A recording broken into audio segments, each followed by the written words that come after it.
All right, welcome back to the channel, everybody. I am Aesop Grimm, and this is the continuation of my blind playthrough of RDR2 in 2025. This is our chill TGIF episode.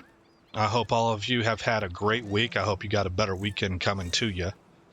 And today we're going to be going after perfect iguana pelt, perfect rabbit pelt, and a perfect beaver pelt. And that should finish off the satchels that we need. So I had to learn this the hard way, which is why we're not starting out where we left off in last episode. Last episode we left off at camp. I rode out here and I have crossed here west of Rhodes. I just rode my horse across. The first time I tried this, I left my horse over here and I tried to go with Arthur and I drowned. But prior to getting into chapter 5, which is what our case is, this is where you have to come to find what is called a pristine iguana. Pristine iguana. So let's get off here, go with the varmint rifle, and hunting we shall go.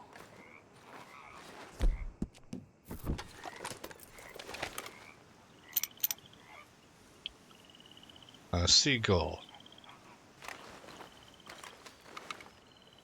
A rat? Yeah.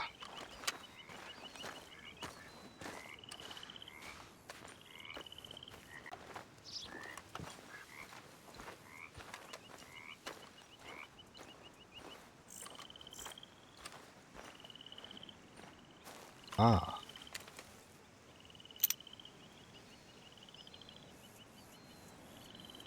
Well, we got a 2-star green iguana. Oh, there we go, guys. Need a headshot.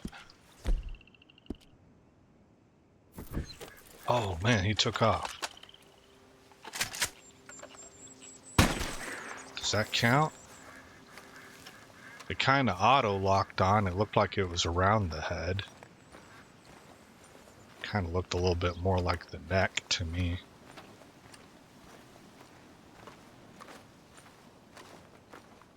Oh, there's a snake. I need one of them too.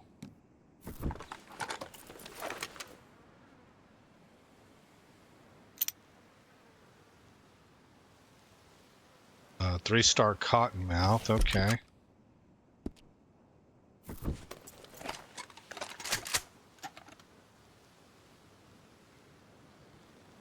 Bit harder to get.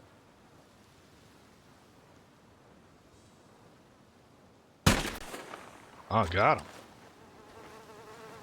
Oh, I don't think I got him. I think he went underwater. Yeah, I ain't going out there messing with that. That's a just in case.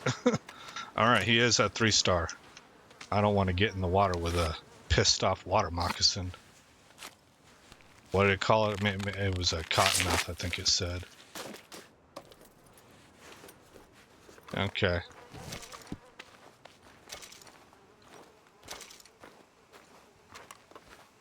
But I am eventually going to need 2 perfect snake hides. Whatever you would call them. Okay, so we're going to go looking for beaver next.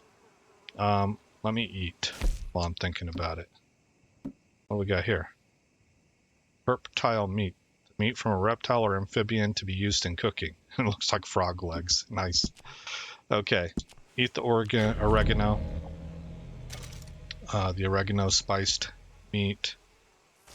And then have a cheese wedge.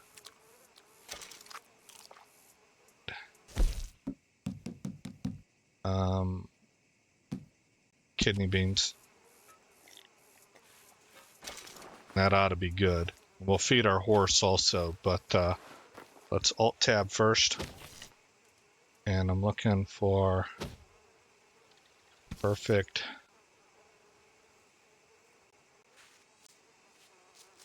beaver pelt. To obtain a perfect beaver pelt, varmint rifle or bow, sure clean kill, preserves, okay, blah, blah, blah. Several locations. Alangelo Lake, Upper Montana River, and Huron Glen. which is near the Van Horn Trading Post. It also has the legendary beaver. West of Strawberry.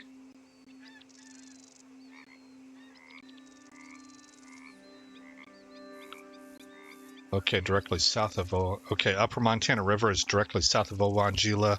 I think Owangila Lake is going to be our best bet because I have that area explored. Oops. It's out near Strawberry. Move that waypoint. So Strawberry is right here. Here's Owangila Lake. And that river, here's the Upper Montana River. Okay, so we're just going to mark the lake. Let's just make this the waypoint. Let me check my notes again. Owangila Lake. This area is west of Strawberry and is a reliable spot for finding beavers. Okay. Upper Montana River, located directly south of Owangila Lake. This riverbank is another good location. So it's the general area of all of this, I think. So we got a bit of a ride.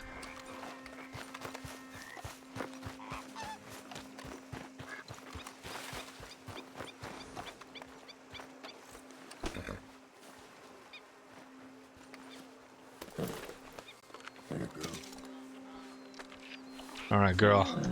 Let's go, girl. We gotta go again. I sure hope that ain't your blood.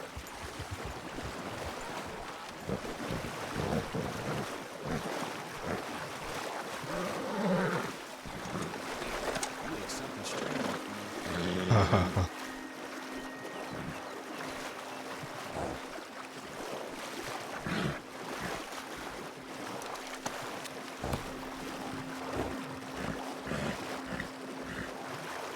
So I had kind of a big day yesterday. I suppose, you know. I went raiding with my guild, and about the same time the NFL draft was going on, so I was kind of tracking two things at once. But I got some more items for my Ashbringer quest. And I'm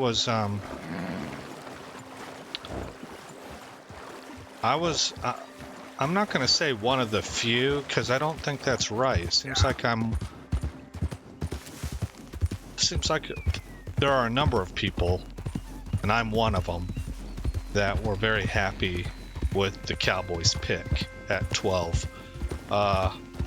Would you really love to take a guard at 12? Probably not typically, but in this draft, you know, the character, the nature of a draft dictates what you're going to do a lot of times. And in this draft, there wasn't a whole lot of what you call blue chip prospects. That's the best of the best of the best. The draft is like two things. There's theoretically the kind of athletic profile you're looking for that warrants a first round pick. But then there's the actual real world draft pool of players for that draft. And in this draft, there was maybe 10 blue chip players. Well, you got 32 teams picking in the first round.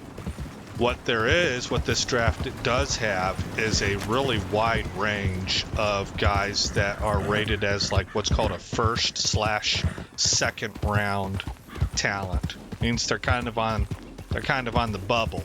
They're like bottom of the first, top of the second rated players. Well, so once you start getting into the mid to late end of the second round, you're really getting a ton of value. Your third round picks are going to be worth a lot. Your fourth round picks are going to be worth a lot. And Dallas is kind of hurting in that area because we traded away a fourth round. And it was just a bad year to have a number 12 pick. So whenever you have a lot of talent that's kind of rated about the same on teams' big boards, like when you rack and stack these players, they're all really, really close. When I'll get there. That creates a scenario where you want to trade down because you've got like 15 guys you'd be happy with, and none of them are really appreciably better than the other, right? So you trade down 7 spots, and you pick up extra picks, and you're still guaranteed to Easy there. to get one of the players that you really want, right? But the problem is that everybody wants to do that, and so you don't really have anybody that's looking to move up typically. Okay, it's a 1 star to check because we do need a perfect rabbit. Okay, my girl. So Yep. as I understand it, Dallas did have a trade down option from the Texans, but given the nature of what I just talked about, the Texans wanted to lowball us, and we preferred to stick at 12 and go ahead and draft what a lot of people consider to be the best guard in this year's draft with Tyler Booker. And I, for one, just going off of theory even, I was talking about this leading up to the draft. I was saying, okay, look, here's my positions and blended with my philosophy. My position is that the Dallas Cowboys are not going to win a Super Bowl with Dak Prescott at quarterback. I have never thought that. I think it's not totally impossible, but you would need really, really perfect, pristine conditions for that to happen. Well, one of those conditions is that you don't treat him like a franchise quarterback. You treat him like a game manager. So you put together a strong defense and a strong run game. Well, it appears that that's what this coaching staff actually wants to do. It doesn't erase the fact that we're paying him way too much money and that cripples our roster, right? But it is a step in the right direction at least. So because my position is that we are actually already in QB purgatory, we're actually legitimately in a rebuild mode right now. And the way that I view rebuilds is I look at them as 5-year windows to construct a team through a number of drafts and free agency. And then after that, and this is very, very much ballpark, but like kind of a rule of thumb thing. In general, I think after you have constructed that roster of core players, and sometimes you can shorten that a lot. Philadelphia did really, really good. They have a genius of a GM there who has done some really great things when it comes to wheeling and dealing, and they've managed their team very well. Their recovery from Chip Kelly was like a quarter of the time that it should have been. It was really amazing. But normally, I think it kind of takes a team 5 years to put a roster together, and then you have a 5-year window to actually compete for a Super Bowl is kind of my general rule of thumb. That's my guiding principle. So then my idea then is that you look at these next 5 drafts as like a package deal, right? That means that you're not really thinking that you're going to maybe have a chance at winning the Super Bowl this year. So you're not going to reach for a receiver, even though you might desperately need one. Why? Because in this year's draft, you don't really have wide receiver talent that justifies the position they're going to be taken in. They're all going to be overvalued. So I would just be patient and wait for another draft. The best receiver in this draft is considered to be Tetairoa McMillan, and I think he's an awful fit for Dak. He's the exact opposite kind of style that you want for Dak. And on top of that, I have some questions. I don't know if this will bear out to be true, but I have some questions about the dude's mental toughness and competitive spirit. You know, I don't know how certain aspects of his personality, if I'm right about this, translate to the NFL. Yeah. So that's just an example. So you look at a 5-year, you look at it as a package deal, and you got to get X amount of players over 5 years to form your new core. Well, in my opinion, offensive line is one of those positions that I call a longevity position. That's a 3-star. Hold on. Let's see if we... he just got out of range. Easy. Whoa. That sucker done disappeared on me. Darn it. Okay, he went up here. Want to focus on this track.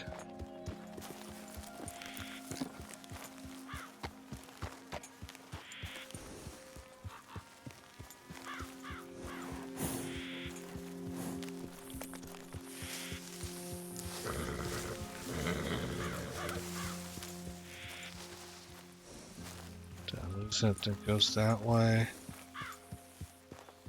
Up here.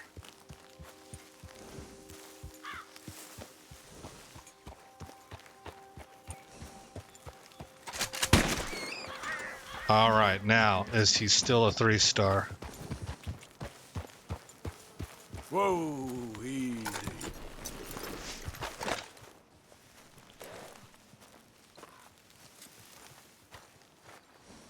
Yes. So we got the rabbit. All right, so I was saying I view I think offensive line is what I call a longevity position. So let's compare and contrast here. Running back is a really high value position in this year's draft. That goes along with my philosophy of draft. If you're looking at it as a 5-year package, try to exploit that particular draft strengths. Well, running back in this year is a big strength for this draft, and it fits a desperate need of the Dallas Cowboys. I don't know if I would say desperate. They have kind of a potentially a desperate wide receiver need. But they could really use a running back. It's a high priority. Yep. So you would think, okay, well, you know, there you go. You have an opportunity. But the thing is that running back, due to the wear and tear of the position,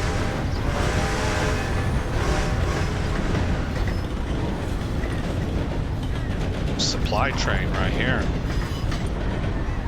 Man, I love that stuff. Logistics. It's the lifeblood of a nation here, being able to transport goods efficiently. Due to the wear and tear of the position, no matter how good they are, by the time you're looking to get away from Dak's contract and start drafting your quarterback, your next franchise quarterback, and your skill position players, which I believe in that 5-year window are the last pieces that you put into place, because those are big money positions, and I would like to try to keep all of them in the same age range, like close to each other's draft periods, like within a draft of each other if possible, maybe 2 drafts at the most. Then, so by the time you're looking to draft your next franchise quarterback at the end of that 5-year window, your running back is now coming due for his second contract. And either A, he is just beat to hell, and you're going to have to replace him because he ain't what he used to be. And that's the most likely scenario right there. So you're going to have to replace him. Well, that means that you wasted drafting him so high on a team that wasn't going to be high caliber enough to reach a Super Bowl. Or B, he's good enough for a second contract, but it's going to cost you really big money because those guys are kind of rare. And I would rather have a running back on his rookie contract with fresh legs, you know, for the beginning of the post construction window where you're actually aiming for your young core of new players to maybe reach a Super Bowl. Partner. Offensive line, on the other hand, whenever they're entering year number 5, number one, their impact on the game is much higher than their dollar figure. They don't tend to cost you as much as a franchise quarterback or an elite wide receiver or a big name running back. Even if they're performing at an all-pro level, So their dollar to ripple, what I call ripple effect. I don't want to say just performance. I mean, it's not just their individual performance. The running back could be performing really well, but the impact, an offensive line will improve a running back's performance, an average running back's performance, better than an elite running back will improve an average offensive line's performance. And at 5 years, they're just entering into their prime with plenty of years still to go, assuming they don't have any major injuries. There we go. All right, we should start to see maybe some beaver. Yep. So for that first year of the reconstruction window, which is what I think we're in, getting an offensive lineman in the first round is pretty close to perfect, pretty close to exactly what you want. I believe that football is won from the lines out, and so I want a dominant offensive line and I want a dominant defensive line. I think you can just look at last year's Super Bowl champ, the Eagles, to see exactly that at work. Yeah. This must be strawberry. Yeah, okay. So we're not in beaver territory. Can I offer you a ride someplace?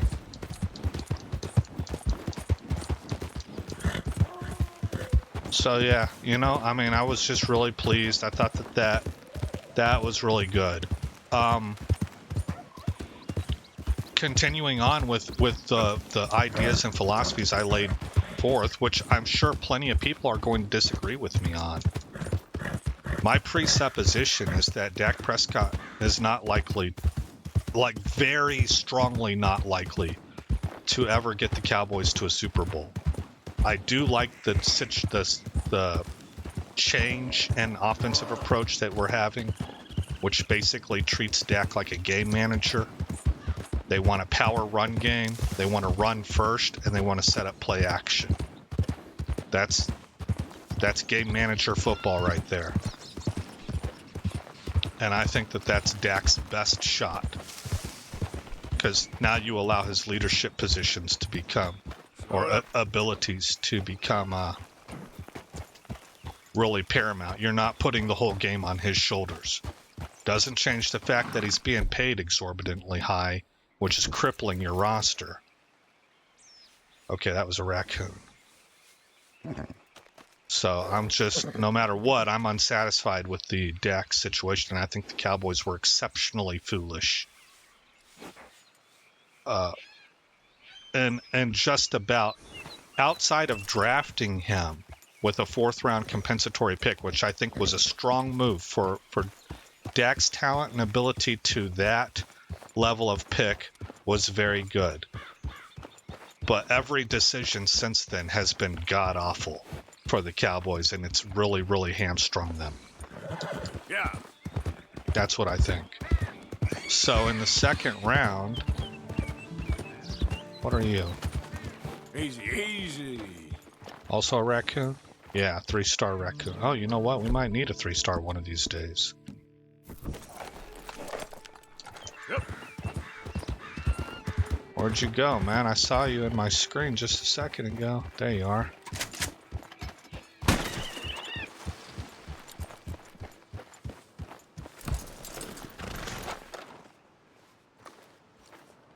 So in the second round, I am hoping... Well, I would like to say cornerback guys, but they're all the ones in the second round seem to have injury concerns, and that worries me. So I don't know. I don't really want to take a second round flyer on a guy that's already had injury history, because if they had injury history in college, it only gets worse Hey there, girl. in the NFL. And I am not happy with the NFL putting in another game and making it a 17-game season. This game is too brutal for that. 16 was already a big ask, you know. So if you couldn't handle college, I become very skeptical you can handle the NFL, and I'm certainly not looking to spend a first or second rounder on you, maybe a third. So I'm looking at linebacker, defensive tackle, D end. I don't think Dallas is going to go defensive tackle because the defensive coordinator Eberflus he's on record as saying he doesn't. Where did I put that marker, guys? I'm sorry. I thought I was going towards a marker, and I'm not. Okay, so I'm in the area. We want to turn. We want to turn south. This way. He's on record as saying he doesn't. His system doesn't value defensive tackle a whole heck of a lot. Well, I think he was explicitly talking about one tech because he runs a cover two, and cover two, like a Tampa 2, which is what he runs, if I'm not mistaken. Really needs a 3 tech.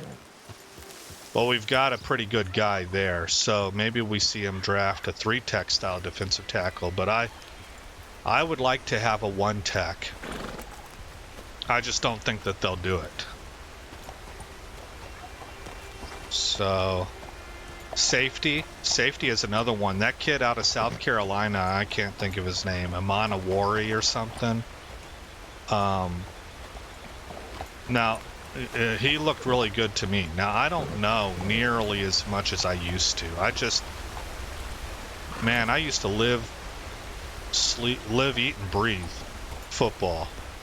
I knew a lot about football. I knew a lot about the Cowboys and all their personnel, and I knew quite a lot about the other teams and the better players in the league. But over the years, particularly with the woke stances and social engineering, everything with the anthem and all that, and then how Dallas has been, I've just increasingly lost interest. I don't care nearly as much. And so all that to say that my player evaluations are really surface level. I'm like reading little blurbs here and there. But I'm just telling you that what I read about that South Carolina safety, 6'3", 220, 225, I can't remember which, runs under a 4.4. And no injury history that I read. That appeals to me a lot. So we'll see. All right, I tell you what, guys, I am going to hit pause for you, and I want to see if there's a video for any tricks I can do to find a beaver, or if I just have to literally roam the countryside. So stand by, I'll be right back. Okay, well, I didn't even have to look at a video. It just straight up says to be looking along the banks of Ovangila Lake. I don't want to go through the Blackwater territory.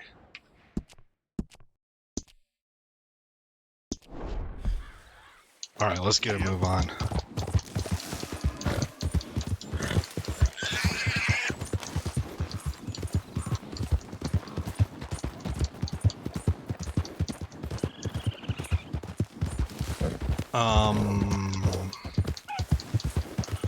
If they were to take a running back in the second round, I kind of think Trevelyan Henderson is probably the better running back of the two Ohio State guys, but for what we're trying to do with a power run offense,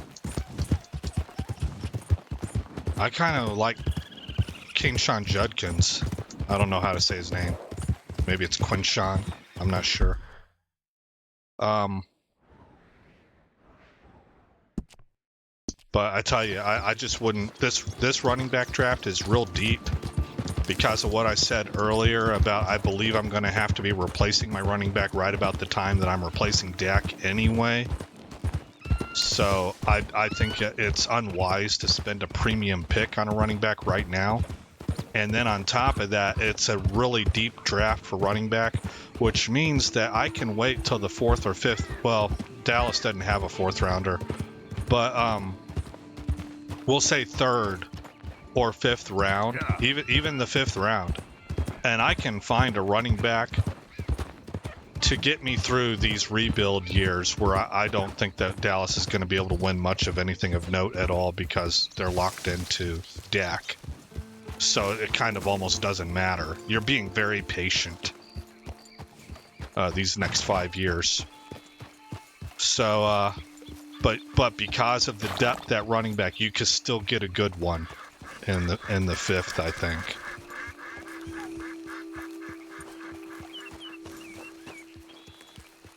But if they do go running back in the 2nd, I like Keenshawn Judkins. I think. Bigger body, banger, doesn't have the injury history that Trevelyan has. That's concerning to me.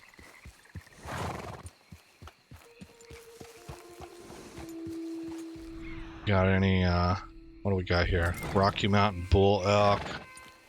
No, I don't want to track that. Oh, you know what? It's nighttime. Are we getting to be that? Let's set up camp.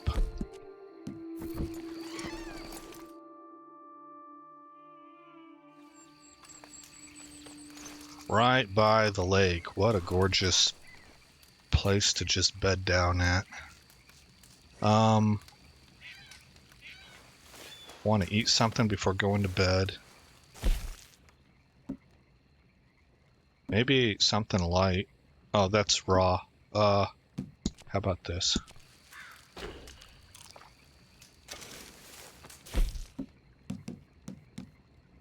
Try to save the fresh food. Well, corn. We'll have some corn.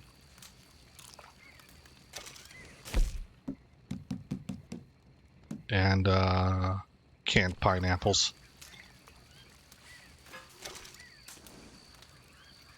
And I think maybe I ought to feed her once.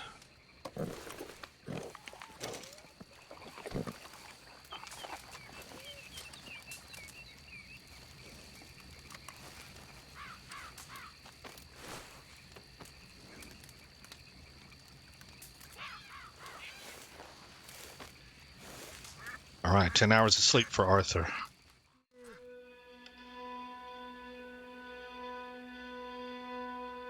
There's a linebacker in the 2nd round from UCLA, Schlesinger, I think. That I liked how his profile read. If a profile mentions that you're real smart, like your football IQ is real good, and you have athleticism, or you dominate your position, I'm probably going to like you a lot. I think a large amount of football fans make a mistake of getting oohed and awed by somebody's athleticism, and so we really tend to it dominates our mind. It's really easy to see, maybe, and to get enamored with people because of the athleticism they display, and we don't look at their football intelligence. Or we don't know how to measure that,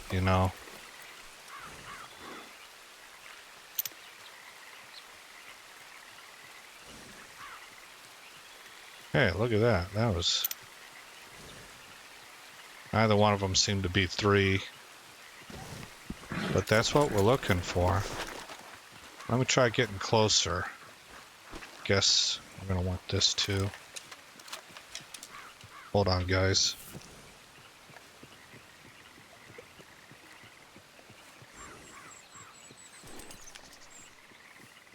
Boy, I had to sneeze.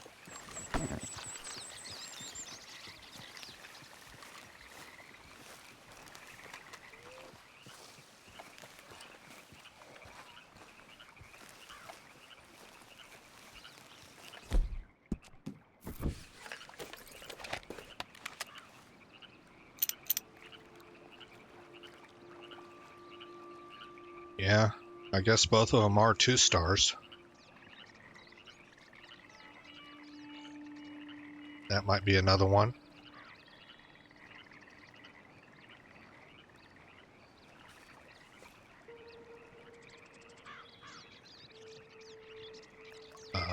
Duck. Okay.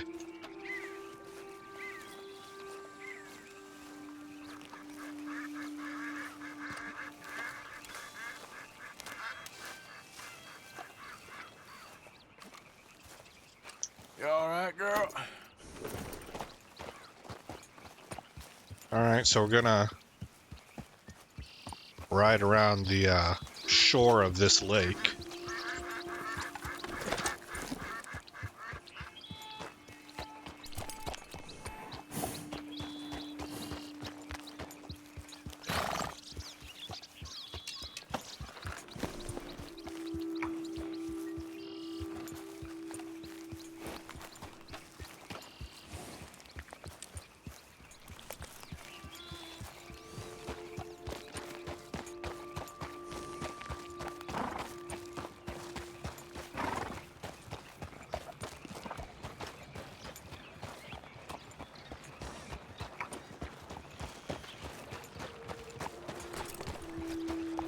Yep.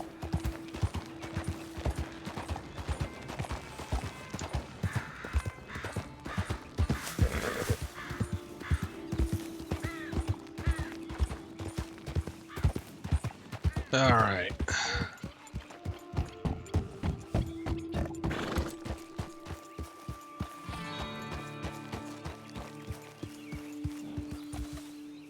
Might have just been bad luck that that cell had a couple 2 stars.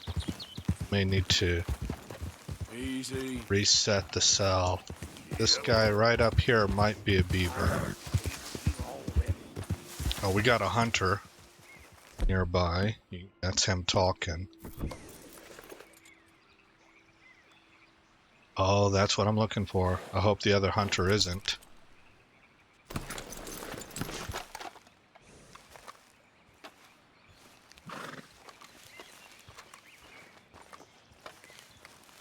You know what? I think I want the bow for this.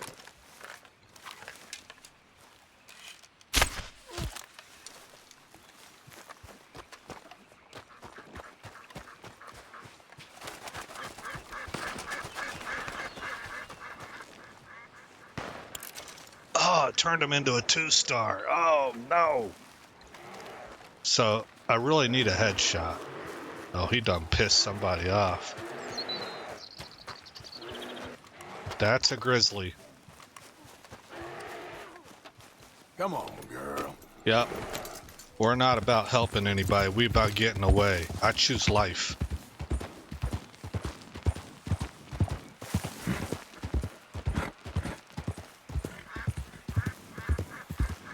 That was real unfortunate that we lost our 3-star beaver. I was kind of under pressure. I felt like that hunter was going after him. Yeah, she's reacting to that grizzly.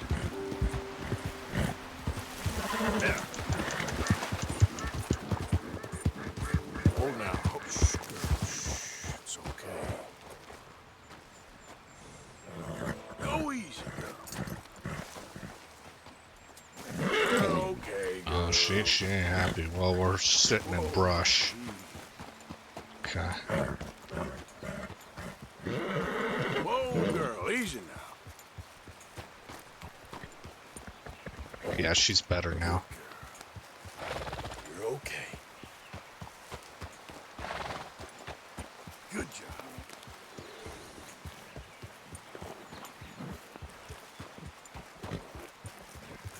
Do want to be aware of our surroundings.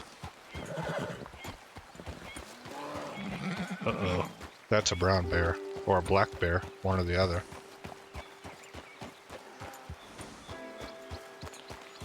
I hear you, bear.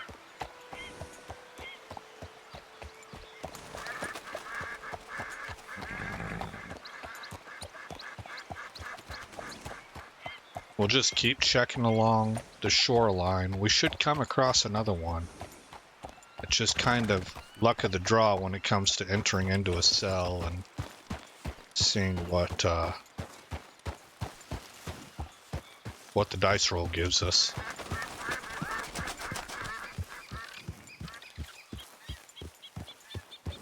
Are you a beaver? Slow I up think you are.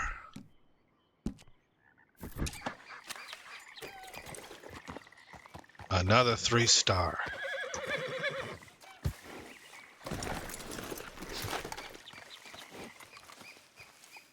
This time I'll go with the varmint rifle.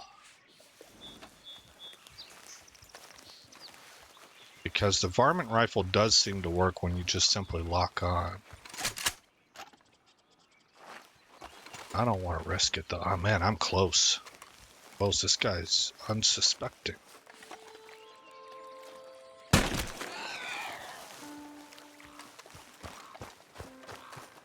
Glad that fisherman didn't freak out. There we go, man. That's everything I was looking for, guys. We're at 41 minutes. I got all 3 pelts.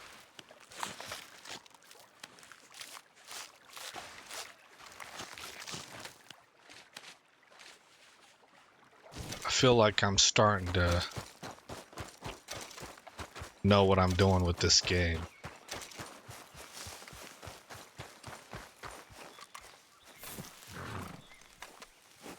Which is cool, because we're about halfway through, and, oh. Get off of there. Halfway through is about where I would expect that proficiency would begin, you know? It's a really long game, and the pacing, it's been written that some gamers that, you know, they didn't give the game enough of a shot because this game runs differently than most. It's very slow paced on purpose, which doesn't mesh very well with our kind of ADD lifestyle here in the States. I don't know how it is for you guys in Europe, but boy, everything over here feels like it's 1,000 miles an hour. People have no patience for anything. We have an entire culture of instant gratification. And one of the weird things, I think this is weird. In years past, if you could identify something that was wrong with society happening, it was usually because it was happening to the younger culture. And you, being older, know what things were like before that happened, so you can see, like, this is not good. And the younger culture usually scoffs at it, you know, okay, boomer, and all that stuff, because they're speaking from a perspective of complete and total ignorance. They don't have a lifespan that extends beyond the here and now, and so they don't have any kind of compare and contrast to know and understand intuitively, like, oh, this is effed up. Or it takes them a really long time to start figuring out, like, oh, maybe this is, you know, maybe mom and dad were right about X, Y, or Z. And that's just been true of every generation since the dawn of time, right? The thing that I feel like is a little bit weird in this regard with this sense of this need for instant gratification and the lowering of patience is that it seems to be affecting everybody. It's not just the younger generation. It's older people also. I'm kind of, well, a lot of people would consider me old. Next year I'll be 50. But in terms of the living population today, I am what I would consider middle age. Gen Z likes to call me a boomer because Gen Z is stupid and doesn't understand the importance of not taking the of not dumbing down your language and taking a word that has a specific meaning and exchanging it for a word that has a general meaning. So the mistake that Gen Z is committing is that they use the word boomer, which should refer to the baby boomer generation. That's the hippie generation. And they instead use it as a substitute for the term old person, which they just mean anybody that's 20 to 30 years older than them, which now is starting to include elements of the millennial generation. I'm always getting this horse flipped around like that. It happens kind of semi-routinely. Okay, girl. Hey, where the hell do you guys want me to go? It was indicating I needed to go backwards there for a minute.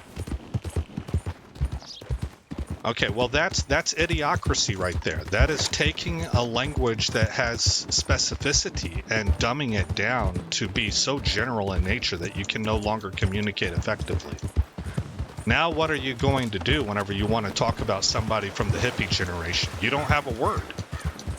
You would have to invent something, right? But getting back to my broader point,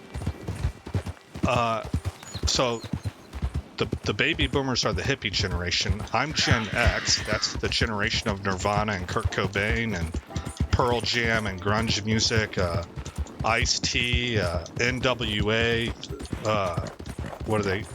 Gangster rap, Tupac, Biggie Smalls. That is not the Beatles and John Lennon and Jimi Hendrix or Bob Dylan. That's way later than that, right? And what I'm saying is that I don't have the patience as a Gen Xer to sit down and watch a TV series, one show a week for a whole season like I used to. How quick the news cycle moves. I'm very, very used to, I want results right now, or I want to hear the news, you know, what is Pam Bondi doing? What's Kash Patel up to? Where are the arrests? I can fall prey to that. Whereas before, I used to understand that things need time to develop a lot of the times. And I still understand that. I'm just saying that there's this level of impatience in me that wasn't there before. I have a hard time sitting down and reading a book through from beginning to end. I think maybe video games might have impacted that. I would rather play video games, right? Because it's interactive. I used to absolutely love 3-hour movies, Oliver Stone style, The Doors, type movies. Now, I still love them because there's so much character development, but I watch them in what do you call it? Clips. I'll watch for 30 minutes or an hour, and then I'll go play a game because I don't have to watch it in the movie theater. But even back in the day, I used to rent the videos, and I would watch it from beginning to end. If I sat down to watch The Doors, What the hell? I wasn't going to take a halftime at intermission and go do something else for 4 hours and then come back and watch the rest of the movie. Nowadays, I'll do something like that. Right? So this is what I mean, is that this ADD sense of wanting immediate gratification is not just impacting the younger generation like it normally would. It seems to be impacting everybody across the spectrum of people that are alive today. And I think that that's different than what the normal expectation is. And if things are different from a long established trend, then to me that's worth paying attention to. It raises a flag. So I'm not really sure what the importance of that was. I just kind of, it came to mind, so I talked about it. Yeah.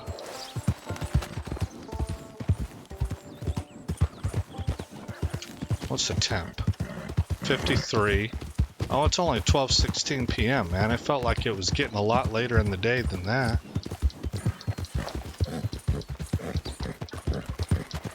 Gosh, how far out are we? I thought we were getting close, but actually we're in the area of Valentine right now, I think. Not the area of Valentine, but like the county. Is it New Hanover? I don't remember. But that's what this geography looks like.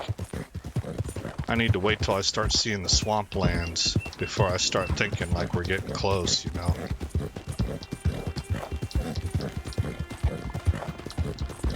Oh, darn. I messed up. I was supposed to try to go play the Five Finger Fillet in Strawberry. There's a guy there that I can play against. We'll have to get that checked off another time because this episode is reaching its close. We're gonna go turn this stuff in, hopefully get those satchels made. Which will open up the best satchel in the game, and we'll have to see what kinds of materials it will require.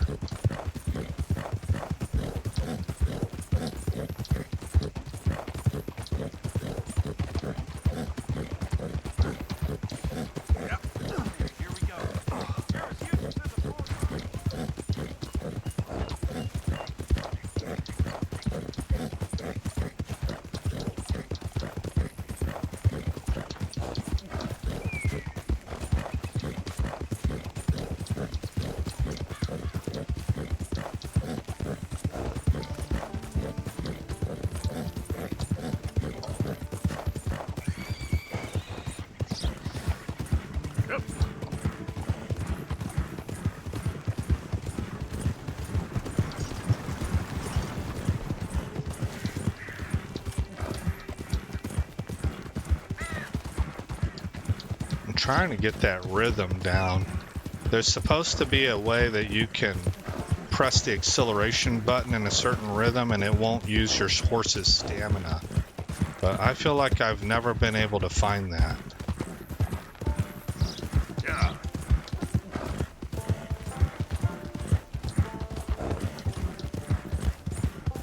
Although as I speak, I noticed that her stamina's not really moving.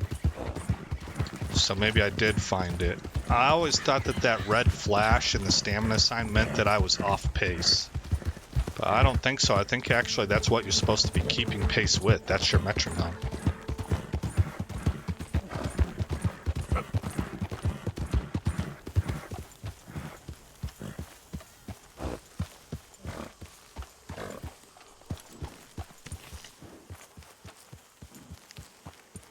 Her ears are all perked up. I think if your horse is feeling really good, the ears lay flat. Here, we need to clean her up.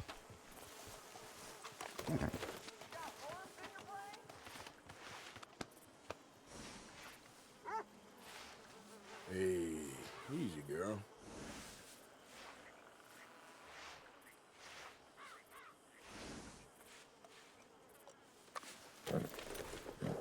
Hey, have this, girl. There you go. Alright, let's go turn this stuff in. See what happens. Hey.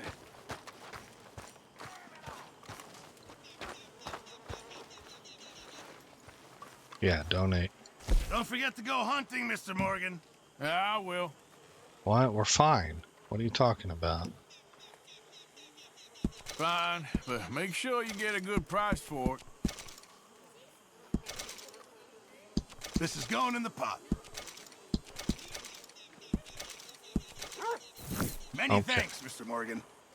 How are you on space in that bag of yours, Mr. Morgan? Just let me know if you need me to make you a new one. Yeah. Make that. Make That'll that. do me nicely. Thanks, Pearson. Oh, we just need a cougar. A perfect cougar pelt. Remember, you won't find something like this anywhere else. Oh, let's see what they look like, too. I didn't... Oh, that's neat looking.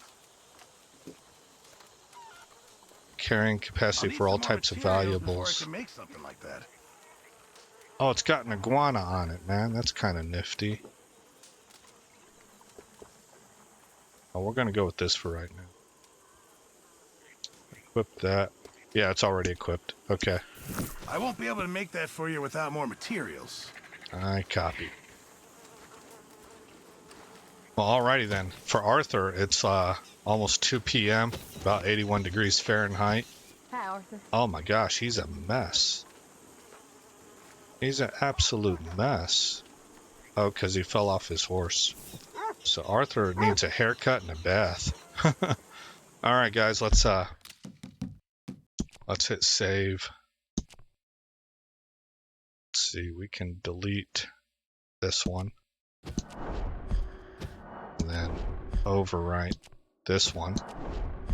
And again, I'm Aesop Grimm. Thank you for coming by the channel. I hope you like what you saw. More importantly, I hope all is well in your neck of the woods.